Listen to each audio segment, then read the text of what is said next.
by-election, the man that will take a seat, that important second seat for our party in Westminster. Ladies and gentlemen, our candidate for the Stoke by-election and our leader, Paul Nuttall.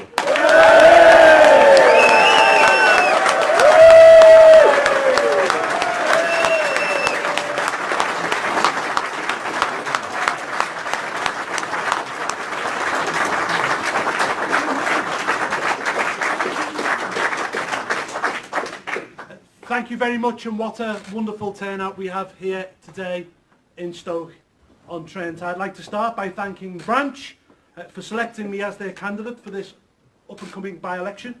I'd also like to thank the branch chairman, Mick Harold, in particular, for offering me his unwavering support. And finally, I'd like to thank the UKIP National Executive Committee for ratifying my candidacy this morning.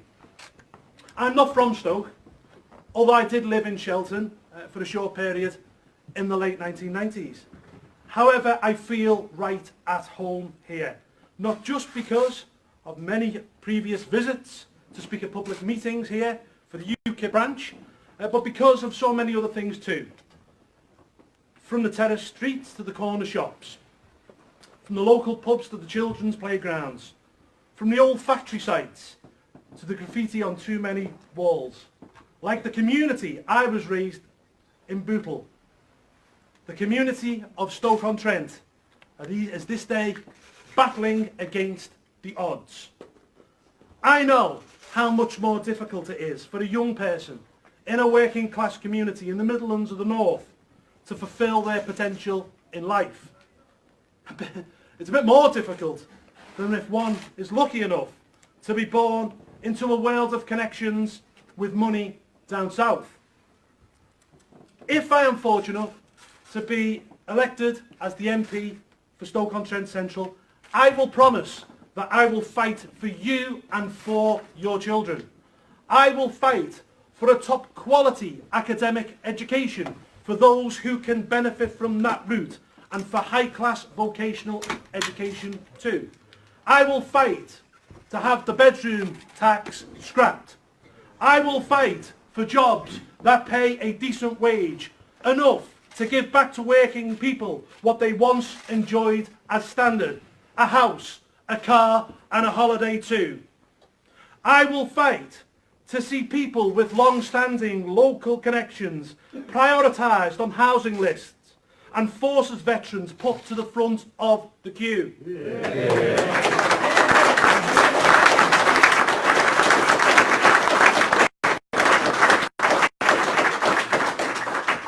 I will champion the issues that matter to the people of Stoke-on-Trent.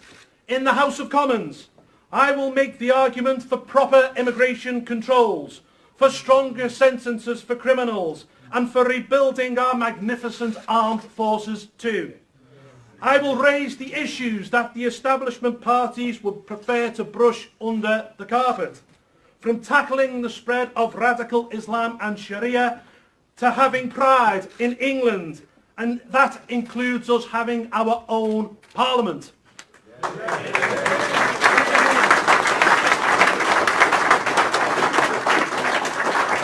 I am sick and tired of Englishness being the one national identity in our island that is not allowed to speak its name. And let me tell you, I am English and I am proud of it. And unlike Labour, I am also proud of our flag.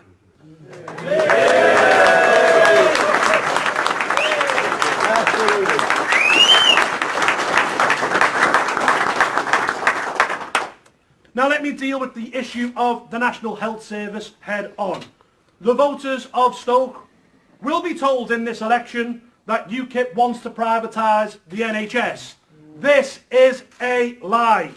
It goes back to comments that I made back in early 2011 when I spoke about introducing more competition into the NHS. However, it is clear from the Labour Party's disastrous PFI programme that has saddled the NHS with a debt of 80 billion that I was wrong. We also will not take lessons from a party which privatised 5% of the NHS when it was in power and oversaw the mid-staffs scandal.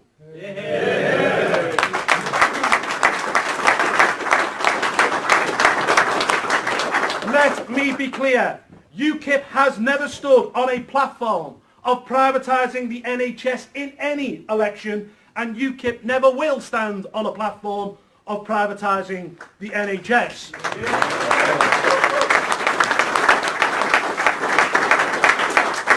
UKIP made it clear, perfectly clear, in its manifesto of 2015 that the NHS must remain public and free at the point of delivery. However, it must also be a national health service and not an international health service.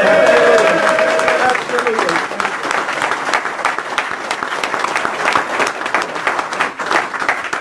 We are also committed to the abolition of hospital car parking charges, which in our opinion is little more than a tax on the sick. And unlike the other parties, we will put even more money into the NHS, and we can tell you where that money is coming from. Because we will slash the bloated foreign aid budget, which is costing the British people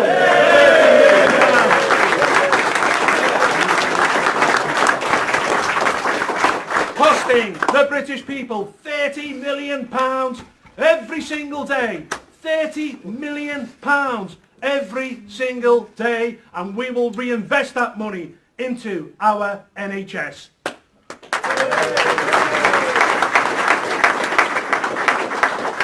In the referendum last year, just about 70% of voters from Stoke voted to leave the European Union. This was the highest vote share for leave in any city in the United Kingdom. That makes Stoke the capital of Brexit. And be clear, nobody will fight harder than me to ensure that Brexit happens in full and in good time. If I am elected as your MP, it will send a signal to all those who are trying to put spanners in the works that their jobs are on the line. And in particular, those Labour MPs who represent working class communities which voted leave and now want to water down Brexit.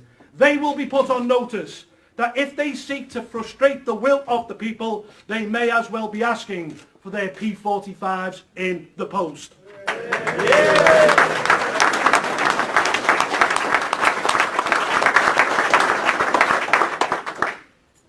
By voting for a UKIP MP, the people of the Potteries can drive Brexit forward and help to give Britain back the power to tackle the problems facing communities like this one.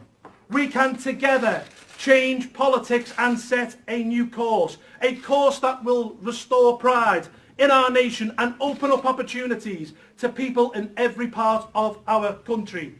The metropolitan elite has had the fate of working people in its grip for too long. It's now time that that grip was broken.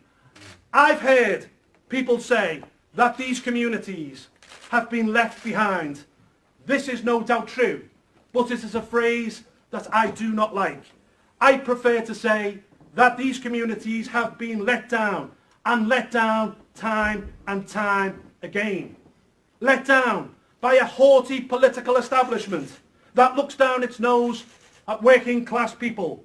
Let down by a Labour Party in particular that takes their votes for granted.